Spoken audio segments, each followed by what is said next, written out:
Hi, everyone, and welcome to the Rebel Crow Psychic Show with your host, Athena Silver. Hi, guys. I'm Anya River. We have such an interesting episode planned for you guys tonight. This is the first part of a two-part episode, an interview of a very special and influential guest. And I'm so excited. I'm totally a fangirl, but whatever. You guys are going to love it. This is a huge night, and we're so happy that you're all joining us. So stay tuned.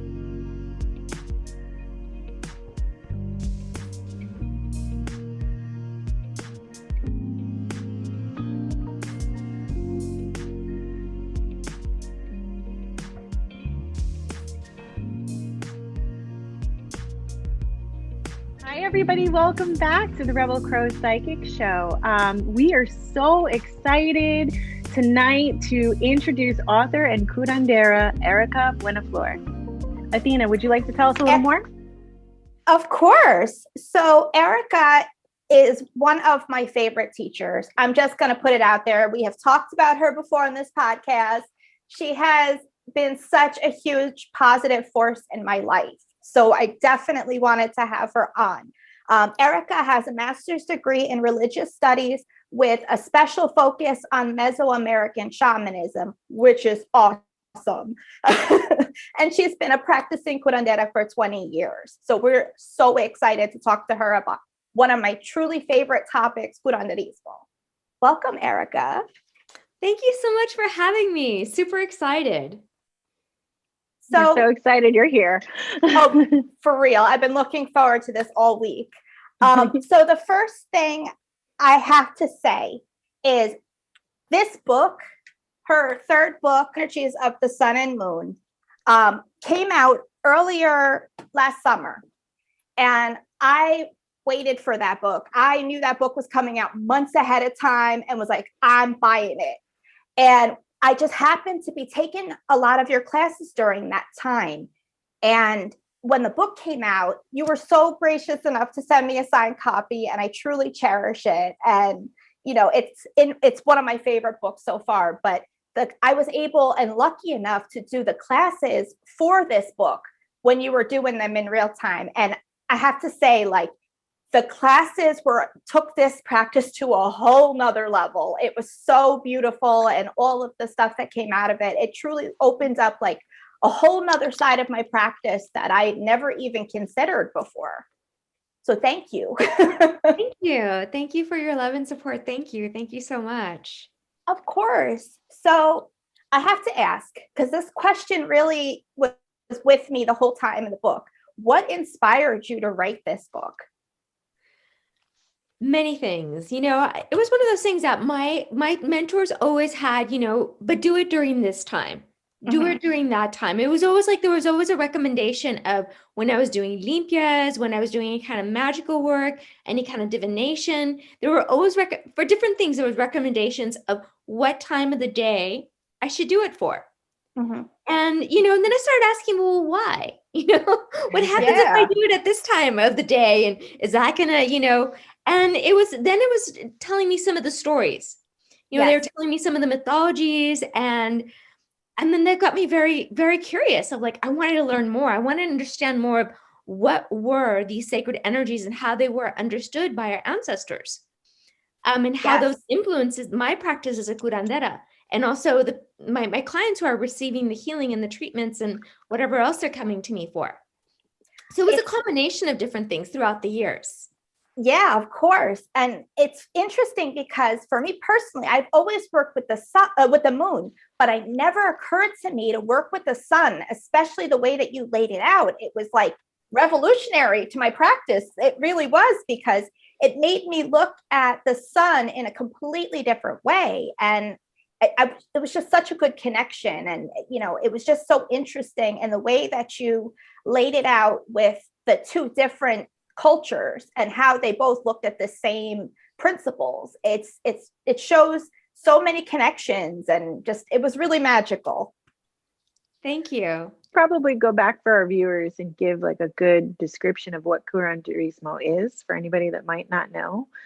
Definitely. Why don't you lead us, Erika? How would you define it? So Curanderismo is a very eclectic and dynamic practice that, at its essence, it's a Latin American shamanic healing practice, right? That its roots come from the indigenous peoples of the Americas, and then it starts incorporating various traditions because of colonization, war, all kinds of issues that have come up over the hundreds of years.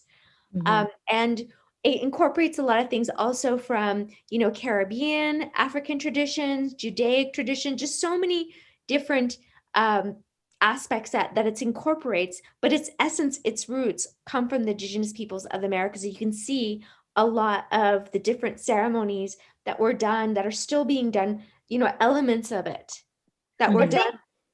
I think that's why it is so appealing to people who are biracial. I speak for myself included, because it's so inclusive, because you're honestly honoring all sides of you, all peoples that make you up, and their magics and what they bring to the table. And I also feel like that's what kept this tradition alive, because it was able to grow with people and bring people in instead of saying, gatekeeping and checking them at the door.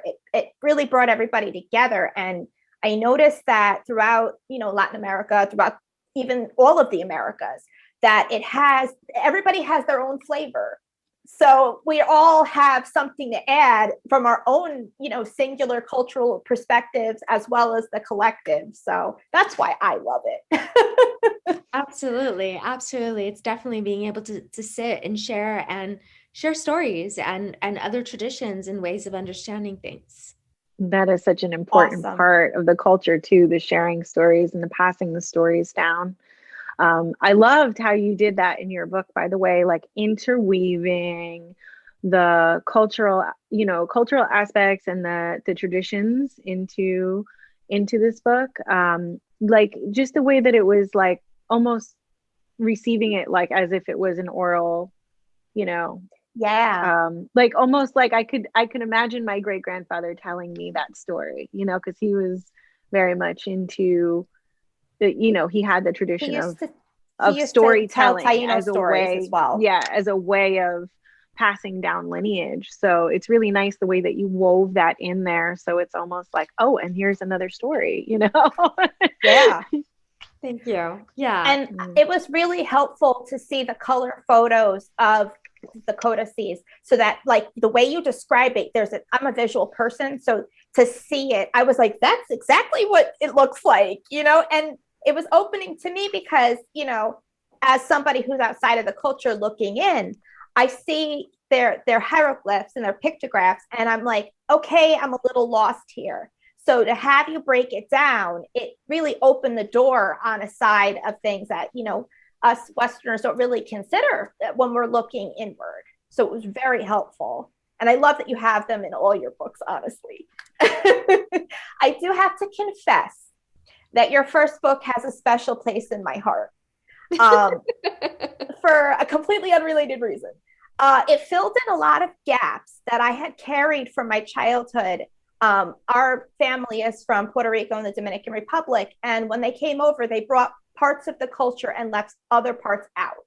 And reading your book, some of the traditions, some of like the superstitions, some of the Olympia rites, I knew them and I never knew why and where they came from. So it was such like a huge like connect for me. So that's why that book will always be my favorite.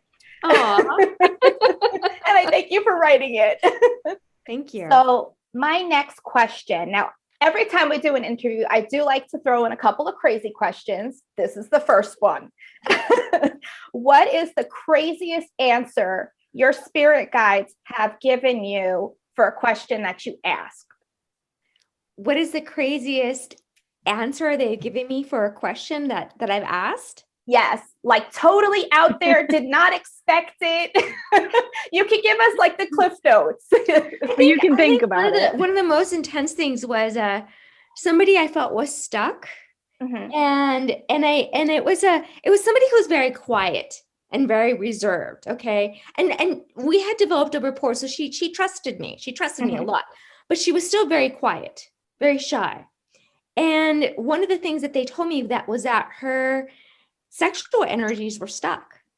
and that Oh, she needed to okay. like practice like moving those energies on her own. I know exactly what you're So I saying. was like, what? And you're like, how do I have this conversation? And I mean, if it would have been someone else that maybe would have been like, okay, yeah, sure. But this person was really shy. Yeah. And like, like started trusting me.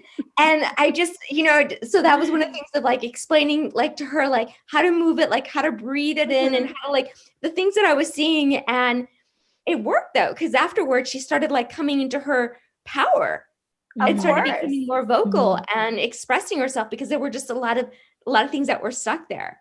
Yeah. And it can definitely, loosening that up can be very impactful just in so many different areas of your life, places you wouldn't even think to apply it to it. So that, I love that, you're going to get nothing but, it was just the funniest thing, because her poor little, it's just sweetest little thing. Her face turned like every shades of red I've ever seen in my life. I'm like, oh, I love it.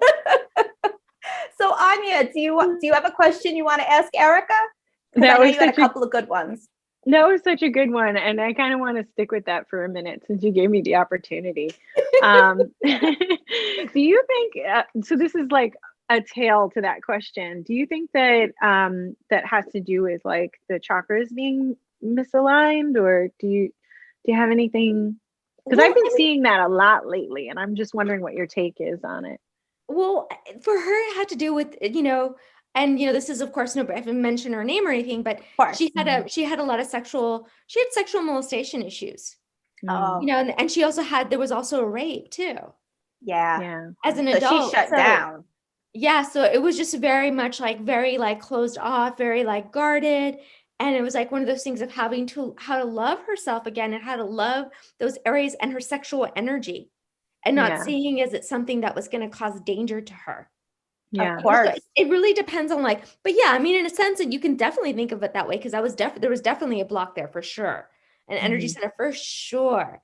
But there was like a lot of layers with that too, and that was like revolutionary for her. She had like a sexual revolution.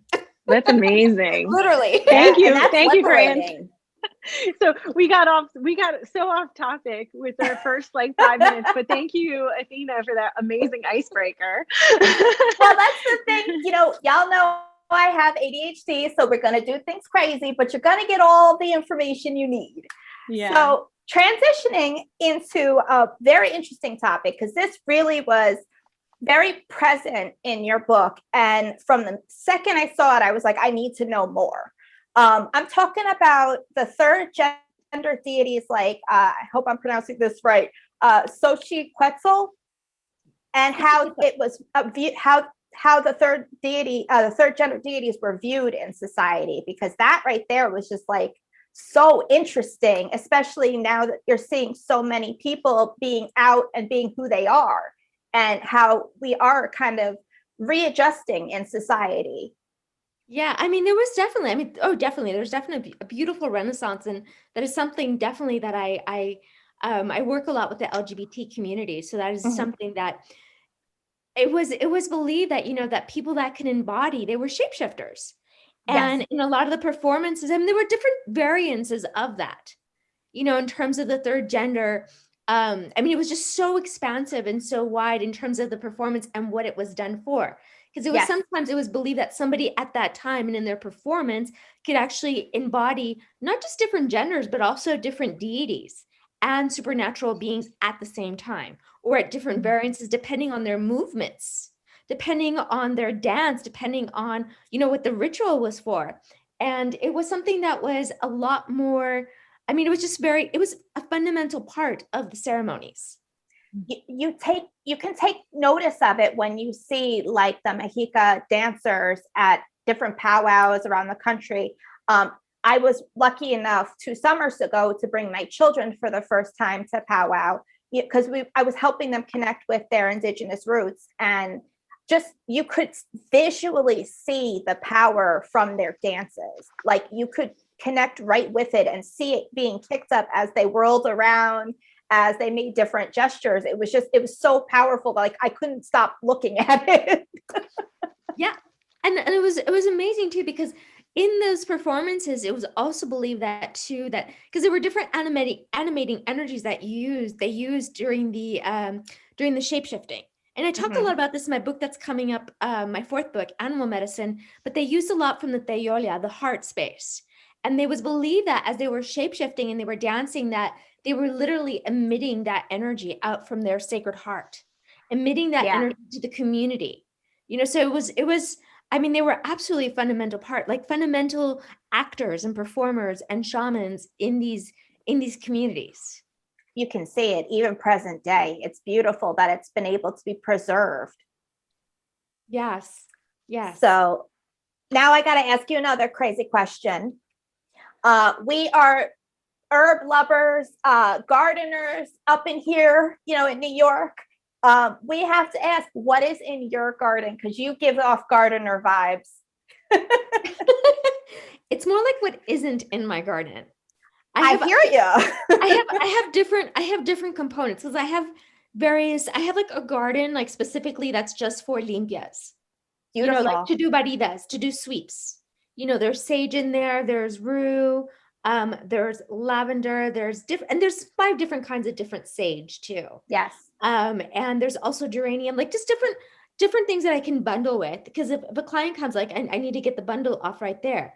Then I have another garden where I have for teas, healing and medicinal teas that I do a lot, that I offer to, especially after like a cleanse, after a limpia, after ceremonial cleanse, we drink tea to help, ease any kind of like digestive issues or just continue the purging. And then I have like tons of flowers and fruit trees. So we will be releasing an episode about gardening, so you guys are going to hear my side of it, but it sounds like we plan our gardens very similarly. I'm queen of the multi-purpose. I want to have 5 herbs that can cure almost everything right there, right where I know it is, and then build off of that. So it's all medicinal. Everything is planted for a purpose, so it's beautiful to hear another friendly gardener. Absolutely. All right. So the next question I have for you, what is your favorite to work with, the sun or the moon, and which part about it? I love them both. I honestly do. I am always working, and I always work with both. Yes. I always work with both. Even at nighttime, when I'm working with night, I'm always understanding that I'm working with the jaguar sun, the shapeshifter, the transformative aspect. And with the moon, I'm looking at the moon in terms of her magic. I'm tapping into that. And when I'm doing something during the day to really get the power, to really focus on power, I'm always considering what aspect the moon is in. Now, my favorite phases of the moon that I like working with are definitely the waxing. I mean, she's like, that's my favorite. And I like the waning too, because it's like the waning, because there's just so much of it. I could do so many different things with the waxing. It's versatile. Yeah. So many different things. I know everybody loves the full moon and the new moon, but I'm just like, I want more days. Yeah, of course. And then you can do whatever you need to do. So when you're crafting a petition or doing any kind of spell working, how do you approach it when it comes to working with the sun and the moon? Which one is your go-to first? You got to do this straight out the gate for everything. So when it's definitely going to be like something like a lot of things that I require, usually I'm blessed with like a really nice life right now. So I don't need too many transformation, but I like the power of the sun. Mm-hmm. So that is I'm usually garnering a lot of the things from the sun, creating something in the power, and using, at the sun at his zenith, right? Yes.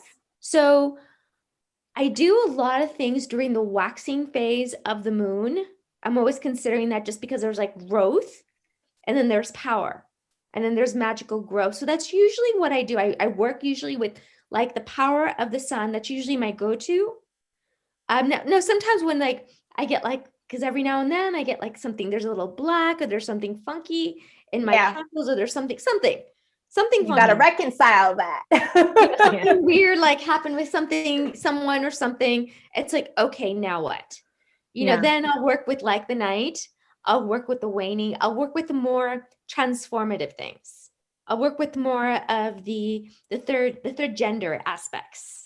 Very nice. Of That magic. makes a lot of sense. Especially like thinking about your book, because like I said before, I've had experience with the moon, but I never thought to incorporate the sun. So as I'm thinking about it, I'm like, how would she go about crafting her own workings? How does she layer it? Because layering the intentions is very important for any working that you're doing.